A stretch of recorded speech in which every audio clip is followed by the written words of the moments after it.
할렐루야, 주의 이름으로 여러분도 환영합니다. 우리 앞뒤 좌우로 인사할까요? 반갑습니다. 날씨가 많이 춥습니다.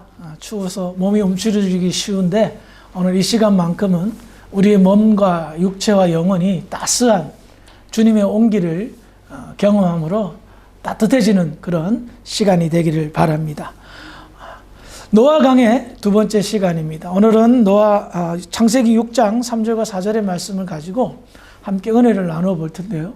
우리는 지난 시간에 노아 첫 강해를 시작하면서 홍수 심판이 있었을 그 당시의 시대적 배경을 함께 나누었습니다.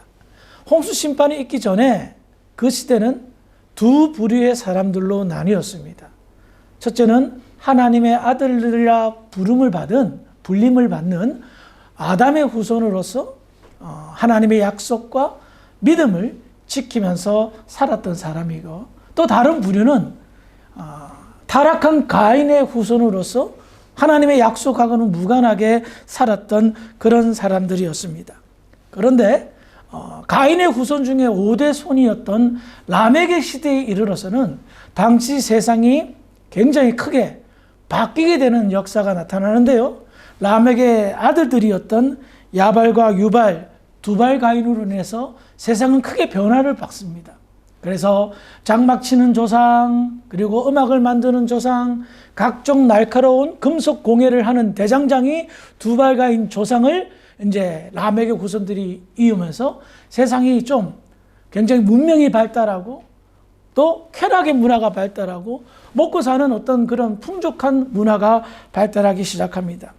더 나아가 이 라멕이라는 사람은 자신의 어떤 힘과 능력을 가지고 이웃을 해하고 심지어 자신의 살인을 찬양하고 마치 하나님처럼 자기가 불려지는 것을 노래했던 그런 사람이었고, 그로 인하여 세상에 악한 영향력을 끼칠 뿐만 아니라 무엇보다 중요한 것은 하나님 없어도 우리는 잘 먹고 잘 산다.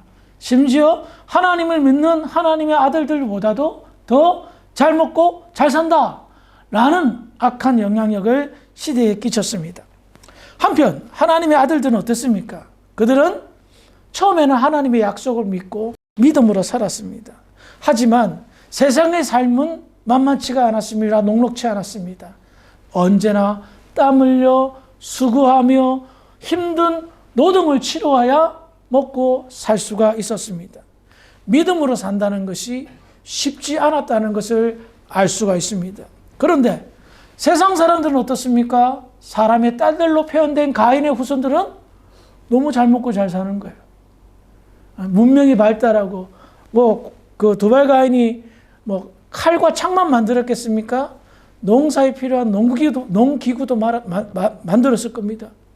사람들의 아들들은 너무너무 힘들게 농사 짓는데 그들은 훌륭한 도구로 농사를 잘 지으니 더 풍성해지겠죠. 그래서 이제 농기구 사러 그들 지역에 갈 거 아닙니까? 따로따로 살다가 풍족한 거 사러 들어갔다가 그들의 모습을 보고 놀라는 겁니다. 야, 이 사람들 뭐야? 하나님만 안 믿을 뿐이지 우리보다 너무 잘 먹고 잘 살지 않나? 더군다나 사람의 딸들은 왜 이렇게, 요즘 말로 왜 이렇게라고 애들이 말하는데, 왜 이렇게 잘 예뻐? 응? 너무너무 아름다워. 그 모습을 보면서 서서히 미혹당합니다. 그러면서 사람의 딸들과 결혼을 하게 되고 가인의 후손과 연을 맺기 시작하면서 어떻게 됩니까? 하나님의 아들들이 믿음을 버리고 하나님의 약속을 버리고 점점 세상에 동화되어져 가기 시작하는 거예요. 이와 같은 하나님의 아들들이 세상에 동화되는 과정은 타락으로 이어졌습니다. 이 타락이 바로 노아 홍수의 심판의 단초를 제공하게 되었던 거예요. 그리고 오늘은 하나님의 아들들이 사람의 딸들과 결혼함으로 인한 특별한 일들이 벌어집니다. 그 특별한 일들을 중심으로 함께 나누면서 홍수 심판이 일어날 수밖에 없는 필연적인 이야기들을 함께 나누어 보도록 하겠습니다. 먼저 창세기 6장 3절을 읽어보겠습니다. 시작. 여호와께서 이르시되 나의 영이 이는 그들이 육신이 됩니다. 그러나 그들의 날은 120년이 되리라 하시니라. 방금 읽은 창세기 6장 말씀을 보면 크게 두 가지로 구분할 수 있는데요. 하나님이 말씀하셨어요. 침묵하고 계셨던 하나님이 말씀하셨는데 그 말씀의 내용이 하나님의 결단 혹은 결심과 이 세상이 앞으로 어떻게 될 것이라는 예언으로 구성되어져 있습니다. 먼저 하나님의 결단입니다. 여호와께서 이르시되 나의 영이 영원히 사람과 함께하지 아니하리니 이는 그들이 육심이 되리라. 여기에서 하나님의 결단이 뭡니까? 하나님의 영, 즉 성령이 사람과 함께하지 못하게 하겠다라고 말합니다. 여기에서 사람은요, 6장 2절에서 언급된 하나님의 아들들을 말하는데 이들은 타락한 하나님의 아들들을 말합니다. 하나님께서는 이들이 과거에는 성령이 내주하고 계셨고 함께 하셨는데 이제는 내가 다시는 성령이 함께 하지 못하게 하겠다라고 결단하는 겁니다. 왜 그러시죠? 그 이유를 무엇이라 설명합니까? 이는 그들이 육신이 됨이라 라고 말합니다. 자, 육신이 되었기 때문에 성령이 함께하지 않겠다라고 하는데 육신이 되었다라는 것은 무엇을 말할까요? 첫 번째는 하나님의 아들들이 하나님의 약속을 떠났습니다. 믿음을 버렸습니다. 하나님의 약속을 저버리고 믿음이 없는 사람은 자연인 세상 사람입니다. 우리가 세상 사람과 다른 이유는요, 예수를 믿는 믿음이 있고요, 하나님의 나라의 영광에 가하게 될 구원의 약속을 믿는 그 약속이 있단 말입니다. 이게 다름입니다. 그리고 성령께서는 그와 같은 것을 다 깨닫게 하시고 그 믿음을 유지하고 약속을 붙들도록 인도하신다는 겁니다. 그런데 약속을 버렸습니다. 믿음을 버렸습니다. 두 번째로 이렇게 약속을 버리고 믿음에서 떠난 결과 사람의 딸들과 결혼했습니다. 그런데 그들이 사람의 딸들과 결혼한 이후에 급속도로 타락하기 시작합니다. 하나님의 영인 성령이 도저히 더러워서 함께 할 수 없는 그런 상태가 되었던 겁니다. 가인의 후손의 상태가 무엇입니까? 살인을 창량하고 폭력을 정당화하며 쾌락과 유흥의 문화를 즐기고 하나님의 약속을 버리고 열심히 일하지 않고 남의 것을 탐하는 탐욕의 화신들입니다. 그러니 그렇게 된 상태에서 성령께서는 도저히 그들과 함께 할 수가 없었던 겁니다. 그런데 이렇게 하나님의 아들들이 급속도로 타락하게 된 이유가 뭡니까? 앞서도 말씀드렸듯이 사람의 딸들과 혼인, 결혼했기 때문입니다. 여러분, 왜 이렇게 사람의 딸들, 즉 믿음이 없고 하나님의 약속이 없는 그런 사람들과 결혼했을 때 왜 이렇게 급속하게 타락할 수밖에 없었을까요? 여인들이 즉 여자의 창조 목적을 이해하면 알 수가 있습니다. 여자의 창조 목적은 돕는 배필입니다. 남자를 도와주기 위해서 그 배필의 역할을 하는 겁니다. 그런데 이것이 변질됐습니다. 타락함으로 인하여 돕는 배필의 역할이 변질되었던 겁니다. 하나님의 아들들이 가지고 있는 믿음을 돕는 배필은 어떻게 해요? 더 강화시키는 겁니다. 더 깊어지도록 하는 겁니다. 하나님의 약속을 더욱더 붙들도록 하는 것이 돕는 배필의 하나님의 아들들의 하나님의 사람들의 역할이었습니다. 그런데 사람의 딸들은 어떻게 해요? 영적인 돕는 배필을 한 것이 아니라 육적인 돕는 배필을 하는 겁니다. 하나님의 아들들의 믿음을 강화시키고 성장시키는 것에 돕는 것이 아니라 둔화시키고 사라지게 하는데 크게 도왔던 것입니다. 이처럼 사람의 딸들과 하나가 된 하나님의 아들들은 여자들의 도움을 받아서 그 당시 세상이 지배하는 그런 논리들을 습득하고 받아들이기 시작합니다. 과거에 하나님의 아들들은 땀 흘려 농사짓고 일하였고 하나님의 약속을 믿고 경건한 삶을 살았습니다. 이제는 땀 흘려 농사짓지 않습니다. 오히려 세력을 만듭니다. 힘을 키웁니다. 그래서 어떻게 합니까? 남의 것을 탐합니다. 그런 자들로 변질됐어요. 그렇게 되다 보니 어떻게 됩니까?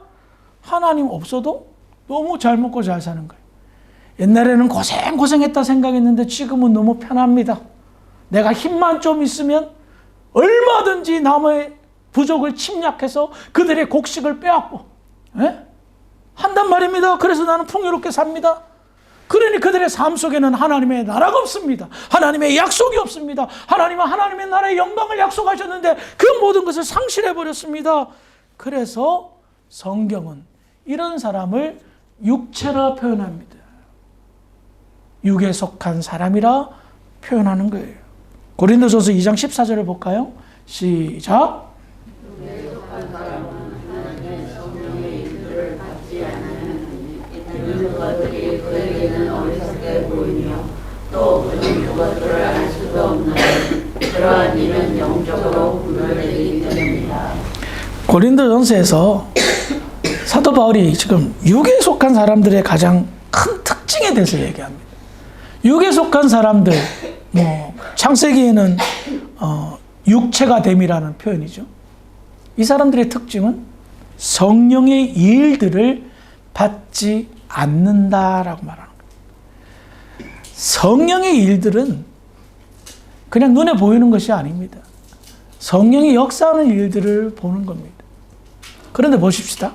사람의 딸들의 문제점이 뭡니까? 가장 큰 문제점은 그 안에 성령이 없으니 성령의 일들을 보지 못합니다. 체험하지 못합니다. 보여줘도 깨닫지 못합니다. 그러면 봅시다. 처음에 좀 경건했던 하나님의 아들들이 미혹되어 사람의 딸들과 결혼했어요. 결혼하면 이것저것 많은 이야기들을 할 때에 그들이 하나님의 약속에 관해서 얘기 안 했겠습니까? 성령의 역사에 관해서 얘기하지 않았겠습니까? 믿음에 관해서 얘기하지 않았겠습니까? 하나님의 구원의 약속을 이야기하지 않았겠습니까? 여인의 후손으로 말미암아 우리가 구원받을 것이라는 이야기를 왜 안 했겠습니까? 그런데 사람의 딸들은 귓등으로도 듣지 않는 겁니다. 하나님의 아들들의 말을 아이고 참 그게 밥 먹여주냐? 나가서 일이나 해. 전혀 모릅니다. 그러다 보면 어떻게 됩니까? 처음에야 믿음에 관해서 얘기도 하고 하나님 약속에 관해서도 이야기하지만 어떻게 시간이 점점 흐르면서 세상 살이에 동화되고 세상의 악한 영향력을 받고 사람의 딸들의 이야기를 귀기로 듣고 그대로 따라가랍니다. 즉 육체가 이끄는 대로 살아가게 됩니다. 그러면 육체가 이끄는 대로 살아가게 될 때에 어떤 결과가 나타날까요? 갈라디아서 6장 8절입니다. 시작.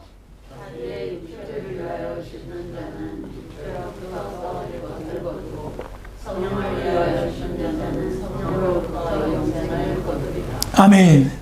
이 말씀 우리 성도들이 참 새겨들어야 될 말씀입니다. 육체만을 위하여 살아요. 그래요.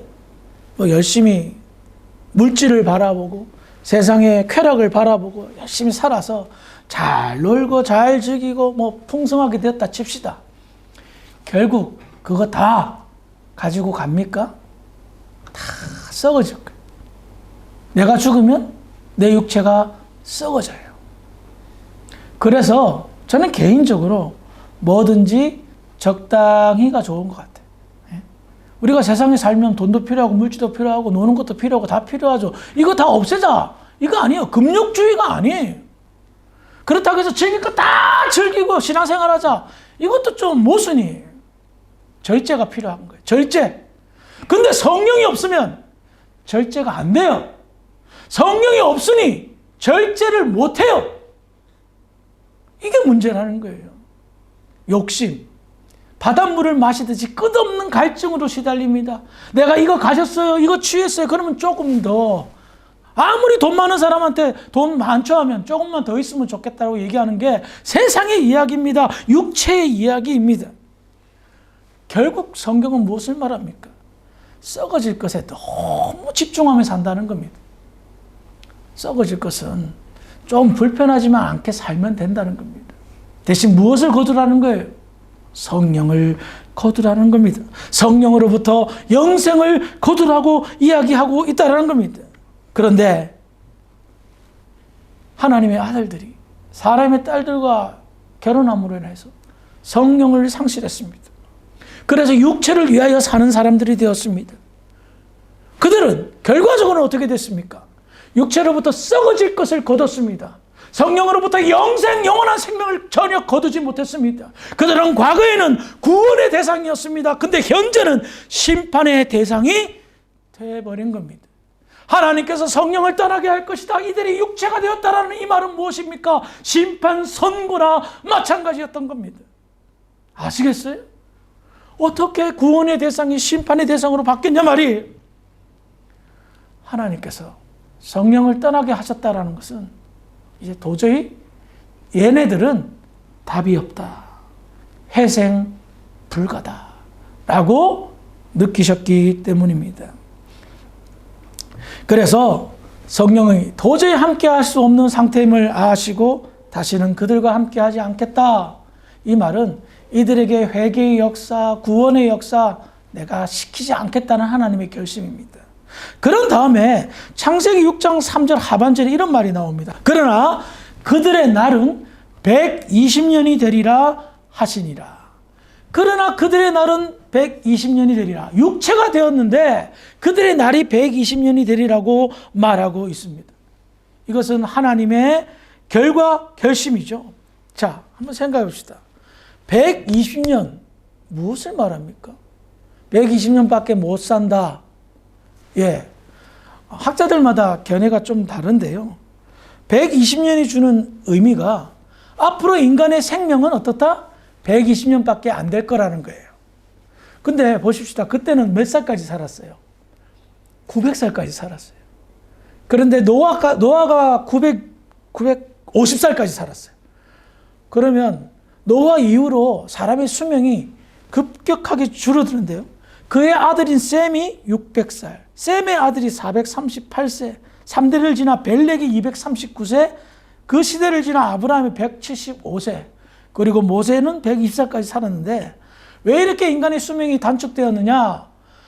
홍수 심판을 위해서 지구를 둘러싸고 있는 이 이게 궁창이라고 그러죠.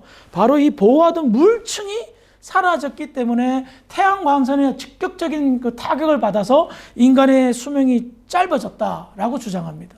그래서 현대의학이 아무리 발달해도 현재 가장 오래 산 사람이 121살, 인간의 최고 수명이 120살로 지금 의학자들은 이야기해요. 그래서 학자들도 그들의 수명이 900살까지 장수하다가 120살까지 갔다, 떨어졌다라고 말합니다. 부인할 수 없는 사실이고요.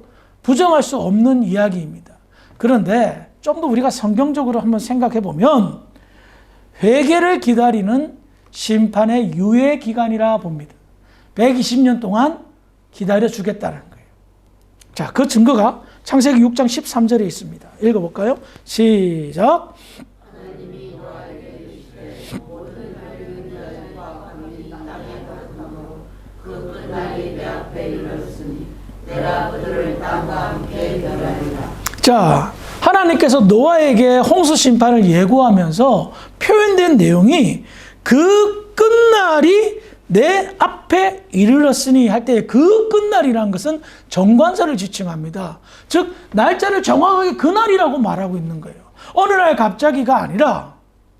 그러면 이 그 끝날이라는 표현은 창세기 3절에 나타났던 120년이라는 그 날과 연관되어져 있습니다. 연결되어져 있습니다.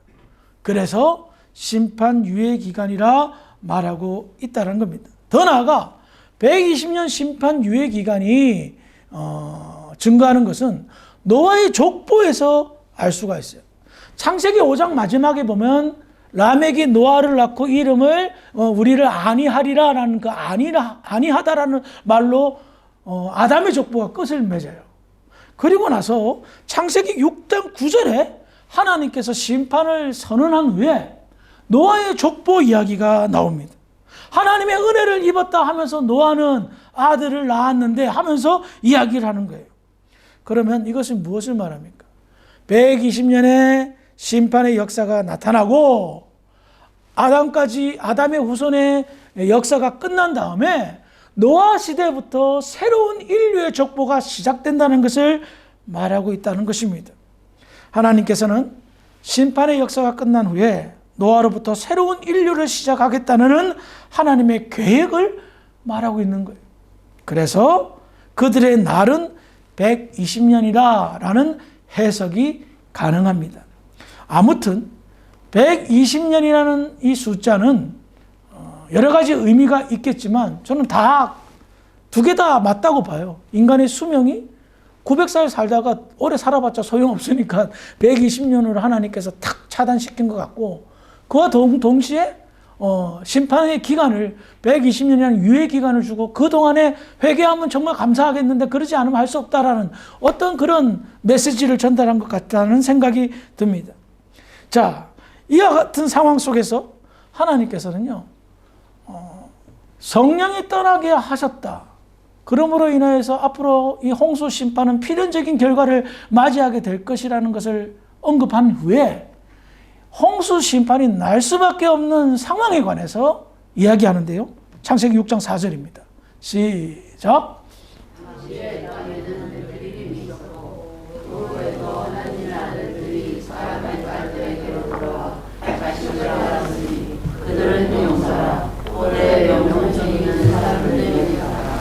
여러분, 네피림이라는 존재 많이 들어봤을 거예요. 이 사람들은 누구를 소개합니까? 고대의 용사라고 소개하고 있습니다. 그런데 이들의 특징은 하나님의 아들들과 사람의 딸들 사이에서 태어난 존재라는 겁니다. 그런데 자, 하나님의 아들들과 사람의 딸들에 의해서 이제 세상이 완전히 바뀌기 시작합니다. 그런데 그들 사이에서 태어난 네피림이라는 존재가 고대의 명성을 얻게 된 이유가 뭐라고 표현합니까? 용사라고 표현하고 있습니다. 용사, 어떤 사람입니까? 용맹한 군인, 용맹한 사람을 말합니다. 그러면 이들이 어디에 용맹한 사람이에요? 전투, 전쟁, 살육하고 약탈하는 데 용맹한 사람이라는 겁니다. 전쟁과 전투에 능한 사람을 용사라고 말하죠. 그런데 명성 있는 용사라는 이름이 들릴 정도로, 네피림이라는 특정한 이름이 붙여질 정도로 이들은 용감한 사람이었다는 겁니다. 그러면 왜 성경은 뜬금없이 하나님의 아들들과 사람의 딸들 사이에서 태어난 사람들이 네피림인데 그들이 고대의 유명한 사람들이었더라, 용사였더라고 이야기할까요? 하나님의 아들들이 사람의 딸들과 결혼함으로 네피림을 낳았는데, 네피림은 고대의 명성을 얻을 정도로 유명한 사람들이었어요. 그 유명이 뭐다? 가인의 후손들보다 더 타락한 존재라는 거예요. 가인의 후손들조차도 벌벌 떠는 무서운 존재라는 겁니다. 과거에 열심히 땀 흘려 일하고 노동의 대가를 취했던 그들은 이제 변했습니다. 그들의 열심과 그들의 수고와 그들의 땀을 사람을 죽이고 사람을 때리고 이웃의 것을 갈취하고 폭력하고 하는 그런 사람들로 변한 겁니다. 그 결과 가인의 후손들보다 하나님의 아들들이 더, 하나님의 아들들과 사람의 딸들에서 난 그 존재들이 더 악한 존재, 더 타락한 존재, 사람들에게 두려움을 주는 존재가 되었다는 거예요. 그래서 하나님은 이 세상을 심판할 수밖에 없다. 도저히 이 네피림 같은 존재에 성령이 함께할 수 없다라고 선포하고 결심하였던 겁니다. 노아 시대에 네피림의 존재는요, 세상 사람들에겐 두려움 그 자체였습니다. 그러나 하나님에게는요, 한숨 그 자체가 되었습니다. 과거 홍수 심판은 믿음 없는 사람들 때문에 심판이 생긴 게 아닙니다. 믿음이 있다가 믿음을 버린, 믿음 있었던 사람들의 타락으로 말미암아 홍수 심판이 생긴 겁니다. 저는 네피림이라는 존재를 연구하면서 가슴이 굉장히 아파왔습니다. 그 아픔은 하나님의 아픔에 100만 분의 1이나 내가 느꼈을까 말까 한 그런 거였어요. 하나님은 타락한 사람들에게 약속하셨습니다. 구원의 약속을 하셨습니다. 그래서 한때 그들은 믿었습니다. 그래서 하나님 말씀 따라 땀 흘리면서 땅을 경작하고 서로 조금 힘들고 어려운 삶이었지만 서로 격려하고 위로하고 힘을 북돋는 은혜 공동체였습니다. 그런데 이 시대가 점점 믿음에서 이탈하고 약속에서 이탈하면서 이상하게 변하기 시작하더니 이제는 더 악한 존재로, 네피림과 같은 존재로 변하게 된 겁니다. 그러니 하나님께서 어떻게 그들에게, 여러분 노아 시대 때 얼마나 타락했냐면 노아 가족 8명만 구원받았잖아요. 그럼 뭐예요? 하나님의 약속과 믿음을 가진 사람들 다 타락했다는 거예요. 그러니 이 네피림이라는 존재의 영향력이 정말 추풍 낙엽처럼 믿음을 버리게 된 계기가 됐을 거예요. 성경을 볼까요? 히브리서 6장 4절부터 6절까지인데요. 한 절씩 교독하겠습니다. 한 번 빛을 받고 하나님의 은사를 맛보고 성령에 참여한 바 되고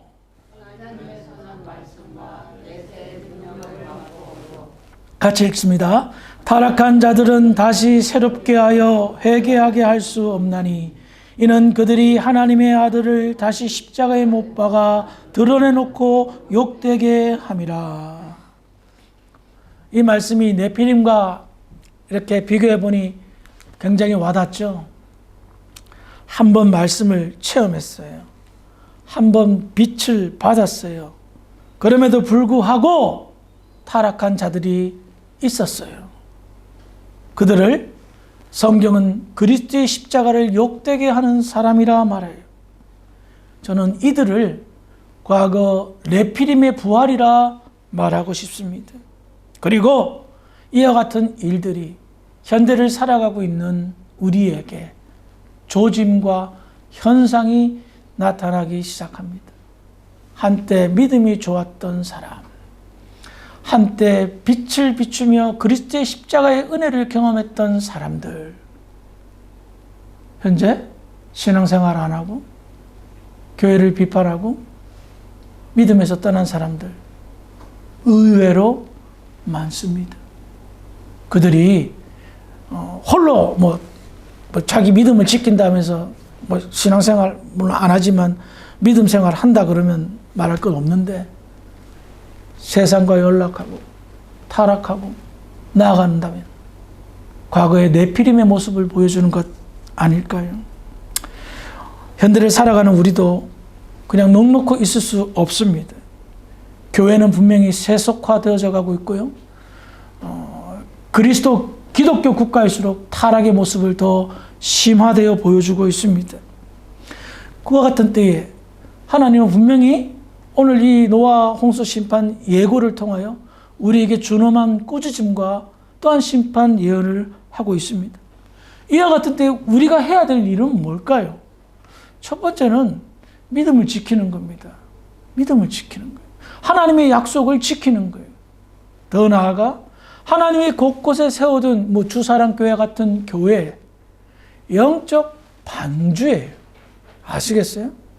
우리가 세상을 구원할 사람들이 영적 방주의 역할을 감당하여 여전히 세상의 죄에서 허덕거리고 있는 그들에게 구원의 손길을, 구원의 소식을, 하나님의 약속을 전달하는 거예요.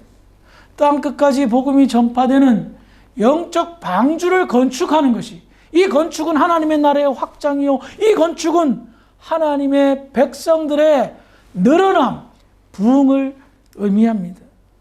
그러므로 인해서 우리는 될 수만 있으면 한 명이라도 건지는데 수고와 사명을 다해야 된다는 거예요.